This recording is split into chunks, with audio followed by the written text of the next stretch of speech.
Një tjetër goditje trafiku të drogës me origjinë nga SBA-ja është regjistruar në kryeqytet. Policia e Tiranës ka vënë pranga një shtetas italian i cili u kap në flagrancë teksa po merrte një pako të ardhur me postë që përmbante 475 gram kanabis sativa me përqindje të lartë të substancës aktive THC. Operacioni është zhvilluar nga sektori për hetimet narkotike në bashkëpunim me forcat e posaçme operacionale të Policisë së Tiranës, Komisariatit Policisë së Rinas dhe Qendrës Tranzite në postën shqiptare. Pakot e dyshimta ishin identifikuar si pjesë një rrjeti të trafikut ndërkombëtar të lëndëve narkotike. Gjatë kontrollit në banesën e të arrestuarit u gjetën dhe u sekuestruan edhe 442 gram të tjera të së njëjtës lëndë, një shumë e konsiderueshme parash se dhe 7 aparate celulare.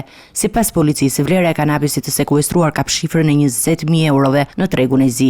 Hetimet që çuan në arrestimin e shtetasit italian janë kryer nga prokuroria pranë gjykatës së shkallës së parë në Tiranë. Autoritetet nuk përjashtojnë mundësinë që ky rast të jetë lidhur me operacionet Pako 1 dhe Pako 2, të zhvilluara ditë më parë në Tiranë dhe Shkodër, ku arrestuan 3 personat për të njëjtën porositës i pakove me drogë. Ndërkohë, hetimet vazhdojnë për të zbuluar hallkat e tjera të zinxhirit të trafikut që dyshohen se operojnë mes SBA-s dhe Shqipërisë përmes dërgesave postare. Autoritetet paralajmërojnë se do të ketë të tjera arrestime në ditët në vijim.